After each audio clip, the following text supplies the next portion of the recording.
લોકશાહીની ઢબે જે પ્રક્રિયા ચાલતી હોય એ પ્રક્રિયા પ્રમાણે ચાલવાની એક કોશિશ અમે અમારો હક માગ્યો છે. વિપક્ષ તરીકે અમે અમારા 4 સભ્યો છે, એ ચારે 4 સભ્યો શાંતિથી બેસી અને જનતાના કામ કરી શકે એના માટે અમે વિપક્ષ ચેમ્બર માગી છે.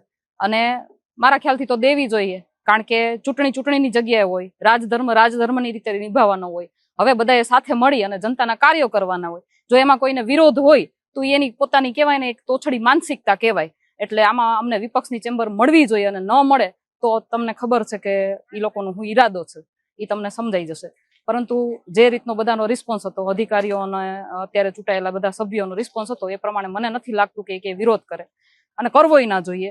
કારણ કે જનતાના કામ કરવા માટે ચૂંટાયેલા અને વિપક્ષના કે સત્તા પક્ષના નેતાઓ કોઈ પણ ભી હોય, જનતાના કાર્યો બધાએ સાથે મળીને કરવાના હોય. આ કોઈ મારી ને તમારી લડાઈ નથી, પર્સનલ કોઈની દુશ્મનાવટ નથી.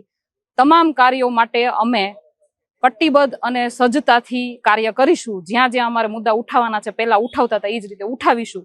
જ્યાં જ્યાં ભ્રષ્ટાચાર થતો હશે ત્યાં ત્યાં અમે ઊભા રહીશું, અને એ જ રીતે અમે કાર્ય કરતા રહીશું. આ કાર્યમાં કોઈ પણ બાધારૂપ બનવા આવશે એટલે અમે વિરોધ કરશું. એ સિવાય અમારે કોઈનો પર્સનલી કોઈ વિરોધ નથી. અમારે છેવાડાના માણસો સુધી પહોંચવું છે, અને છેવાડાના માણસોના કામ થાય ત્યાં સુધી અમે તન મન ધનથી કાર્ય કરીશું. આજરોજ સ્થાનિક સ્વરાજ્યના ચૂંટણીના પરિણામો બાદ ગોંડલ તાલુકા પંચાયતના પ્રમુખ અને ઉપપ્રમુખની ચૂંટણી થઈ. એમાં પ્રમુખ તરીકે ભારતીય જનતા પાર્ટીએ મારા નામ ઉપર જે મોહર મારી છે, તેમના માટે ભારતીય જનતા પાર્ટી, રાજકોટ જિલ્લા ભાજપ, ગોંડલ તાલુકા ભાજપ, તેમજ અમારા લોકલાડીલા ધારાસભ્ય ગીતાબા જાડેજાનો પરિવાર અને હરએમએસ જેનું અમને માર્ગદર્શન મળતું રહે છે એવા અમારા મિત્ર બાબુભાઈ ટોડિયા, અને તેમજ અમારા કેન્દ્રીય મંત્રી અને અમારા સાંસદ સભ્ય ડૉક્ટર મનસુખભાઈ માંડવિયાનો હું ખૂબ ખૂબ આભાર માનું છું. અમે આ 5 વર્ષની અંદર છેવાડાના માણસો સુધી અને ગામડાઓનો સર્વાંગી વિકાસ થાય, અને દરેક અમારા શાસિત પક્ષના અમારા સાથેના જે ચૂંટાયેલા સભ્યો છે એ પણ, અને એની સાથે જે અમારે વિરોધ પક્ષમાં સામે આમ આદમી પાર્ટીના જે 4 સભ્યો ચૂંટાણા છે એમને બધાને સાથે રાખી અને આ ગોંડલ તાલુકાનો વિકાસ કેવી રીતે થાય, છેવાડાના માણસો સુધી પાણી, રોડ, રસ્તા કેવી રીતે પહોંચે અને કેવી રીતે સરળતાથી લોકોને જન સુવિધા મળી રહે, એના માટેના અમારા પૂરતા પ્રયાસો છે.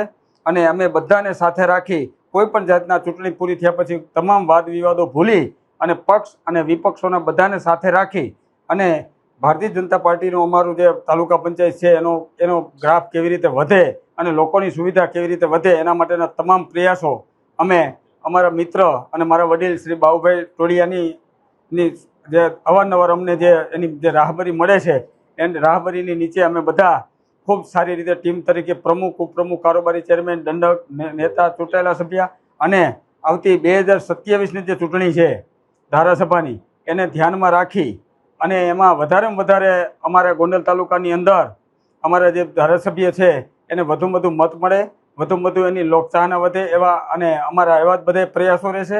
અને દરેક ગામના, અમે અગાઉ કીધું એમ, ગામડાના માનવી, ગરીબ માણસ સુધી જેમ સુવિધા પહોંચે એવા તમામ અમે પ્રયાસો કરશું. વંદે માતરમ, ભારત માતા કી જય. આજે ગોંડલ તાલુકા પંચાયતના જે હોદ્દેદારો નિમણૂક કરવામાં આવ્યા છે એમાં મારા વાઇફનું નામ કારોબારી ચેરમેન તરીકે પાર્ટીને મેન્ડેટ ઉપર આવેલ છે.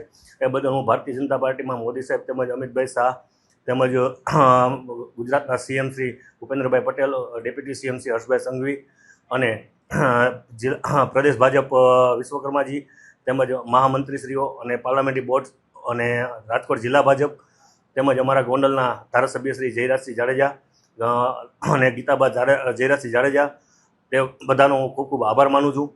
અને આવતા દિવસોમાં અમને જે જવાબદારી સોંપી છે એ અમે નિષ્ઠાપૂર્વક નિભાવી અને જનતાનું જેટલું થાય એટલું કામ કરશું અમે, અને રેગ્યુલર અમે અહીંયા હાજર રહી અને જનતાના હરેક પ્રશ્નને તાત્કાલિક પ્રાથમિકતા જે હશે એના તાત્કાલિક પ્રશ્ન અમે સોલ્વ કરશું અહીંયા બેસીને. અને રોજ અમારી હાજરી તાલુકા પંચાયતમાં અચૂકી અમારી હાજરી અહીંયા હશે. જેમ અમે રાજકોટ જિલ્લા પંચાયતની જવાબદારી આપી હતી અને રેગ્યુલર અમે હાજર રહેતા હતા, એમ જ અમે અહીંયા તાલુકા પંચાયતમાં પણ રેગ્યુલર હાજર રહી અને પ્રજાના કોઈ પણ પ્રશ્નને તાત્કાલિક નિવારણ આવે એના અમે પ્રયત્ન કરશું.